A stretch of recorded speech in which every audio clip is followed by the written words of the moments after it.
Welcome back to another video. So in my previous video, I actually said that I want to bring something up and kind of do some more research on a software that can help you make more money mining by automatically switching to the most profitable currency to actually mine.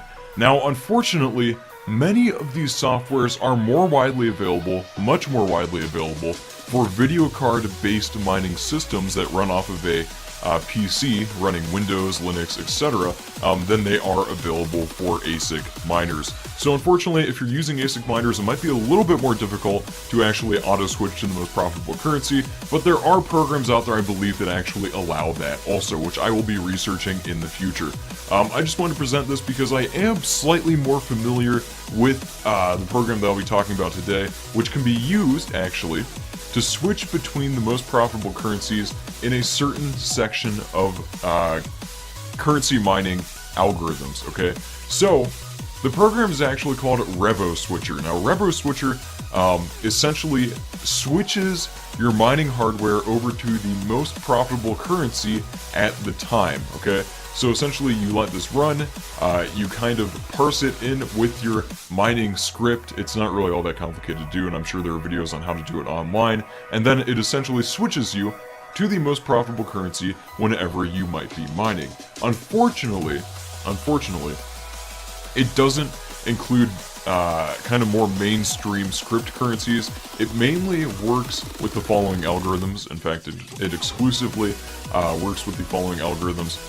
So it works with Kryptonite, or it sounds like Kryptonite, like the like Superman's weakness, right? ET hash, so Ethereum, Ethereum Classic, and EXP.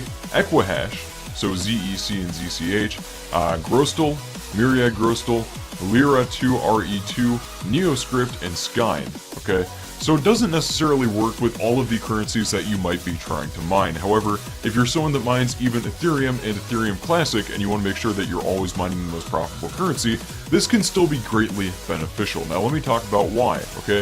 If we go over here to an Ethereum mining calculator and we go over here to an Ethereum mining Classic calculator and we calculate both of the values out for mining profitability, you will actually see, when we calculate these, that one is slightly more profitable than the other. Ethereum is slightly more profitable than Ethereum Classic. Now there are a couple of reasons for that, and Ethereum is typically more profitable than Ethereum Classic because of the price of Ethereum. However, if we look at a couple of attributes here, you can see that the difficulty for Ethereum is much higher than the difficulty for Ethereum Classic.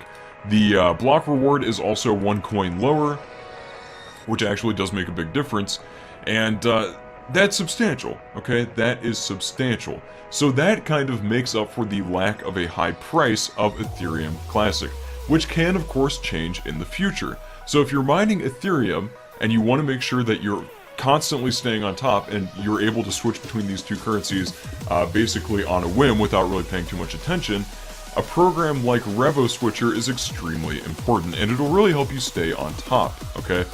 So if we look at these currencies here, you can still see that Ethereum is a much more profitable currency to mine. So I actually entered parameters for my own main system right now. I have two GTX 1080 Ti's, and they mine at roughly 70 megahashes per second combined. The GTX 1080 Ti is not exactly the most cost-effective system, or video card, pardon me, for mining, but I don't really do a ton of mining on my system. I tend to play, games more because that is a big hobby of mine. And unfortunately, they do use quite a bit of power. So looking at these parameters, you can see that that does kind of bring my mining profitability down a bit. However, if you had a system that was, say, for example, 500 megahashes per second, and you used 1500 watts of power, let's go ahead and examine this here. Let me copy and paste these values over. Okay, 1500 watts of power. Let's calculate both of these. Okay, you can see that mining Ethereum is still more profitable than mining Ethereum Classic. But if one happened to overtake the other at any given point, and you weren't actively paying attention, it could lose you money if you aren't using a program like Revo Switcher, okay? So it's important to stay on top of these things. I know that personally I have used programs like this in the past to make sure that I am mining the most profitable cryptocurrency. So really, do some research into that. I will actually link Revo Switcher, and, really, you do need to stay on top of which is the most profitable currency to mine. That's going to make a big difference in terms of your mining profitability. I know people do that to kind of keep up with the times and make sure that they are remaining profitable, and it is honestly very important. So anyway, folks, hope that helps some, and thank you all for watching.